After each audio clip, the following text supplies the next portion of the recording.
தேவனே, இந்த நாளை காண செய்த உமது கிருபைக்காக உமக்கு நன்றி செலுத்துகிறோம் ஐயா.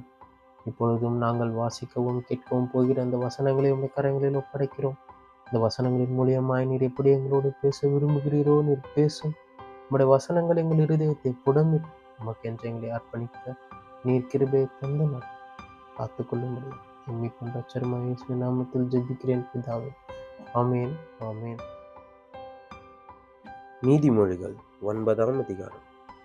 ஞானம் தன் வீட்டை கட்டி தன் 7 தூண்களையும் சித்திர தீர்த்து தன் கொழுத்த ஜந்துகளை அடித்து திராட்சரசத்தை வார்த்து வைத்து தன் போஜன பந்தை ஆயத்தப்படுத்தி தன் பணிவிடைக்காரிகளை அனுப்பி பட்டணத்தின் உயர்ந்த மேடைகளின் மேல் நின்று கூப்பிட்டு புத்தியினனை நோக்கி, எவன் பேதையோ அவனிவிடத்தில் வரக்கடும்.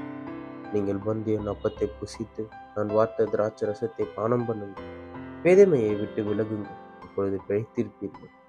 புத்தியின் வழியிலே நடவுங்கள் என்று விளம்புகிறது. பரியாசக்காரனை கண்டிக்கிறவன் லட்சை அடைகிறான். துன்மார்க்கனை கண்டிக்கிறவன் தன்னை கரைப்படுத்திக் கொள்கிறான். பரியாசக்காரனை கடிந்து கொள்ளாது, அவன் உன்னை பகைப்பான். ஞானமுள்ளவனை கடிந்து கொள், அவன் உன்னை நேசிப்பான். ஞானமுள்ளவனுக்கு போதகம் பண்ண, அவன் ஞானத்தில் தேறுவான். நீதிமானுக்கு உபதேசம் பண்ண, அவன் அறிவில் விருத்தி அடைவான். கர்த்தருக்கு பயப்படுதலே ஞானத்தின் ஆரம்பம், பரிசுத்தரின் அறிவே அறிவு. என்னாலே உன் நாட்கள் பெருகும், உன் ஆயுசின் வருஷங்கள் விருத்தியாகும். நீ ஞானியானால் உனக்கென்று ஞானியாவாய், நீ பரியாசக்காரனானால் நீயே அதின் பயனை அனுபவிப்பாய் என்று சொல்லுகிறேன். மதியற்ற ஸ்திரீ வாயாடியும் ஒன்றும் அறியாத நிர்மூடமுமாயிருக்கிறாள். அவள் தன் வீட்டு வாசற்படியிலும் பட்டணத்தின் மேடைகளிலும் ஆசனம் போட்டு உட்கார்ந்து தங்கள் வழிகளை நோக்கி நேரே போகும் வழிபோக்கரை பார்த்து, எவன் பேதையோ அவனிடத்தில் வரக்கடவன் என்றும், மதியினனை நோக்கி திருட்டு தண்ணீர் தித்திக்கும், அந்த ரங்கத்தில் புசிக்கும் அப்பம் இன்பமாயிருக்கும் என்றும் சொல்லி கூப்பிடுகிறான்.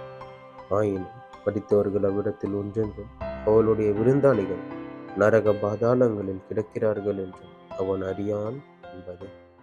இப்பொழுது வாசித்த கேட்ட இந்த வசனங்களுக்காக உமக்கு நன்றி செலுத்துகிறோம். ஒவ்வொரு நாளும் உமது வசனங்களை கேட்கவும் அதன்படி நடக்கவும் இன்னும் அந்த கிட்டி சேரவும் எங்களுக்கு நீர் கிருபையை தந்து நீர் நடத்தும் ஐயா. நீர் எங்களோடு இரு. நாள் முழுவதும் உம்முடைய கிருபை எங்களை தாங்கி கொண்டு நாங்கள் உம்மை பற்றி கொண்டு எப்பொழுதும் உம்முடைய சமூகத்தில் தரித்திருக்கிறவர்களாய் மாற்றி எங்களை நீர் நடத்தும். நீர் ஆசீர்வதித்து காத்து பாதுகாத்து கொண்டு இயேசுவின் நாமத்தில் ஜெபிக்கிறேன் பிதாவே. ஆமீன், ஆமீன்.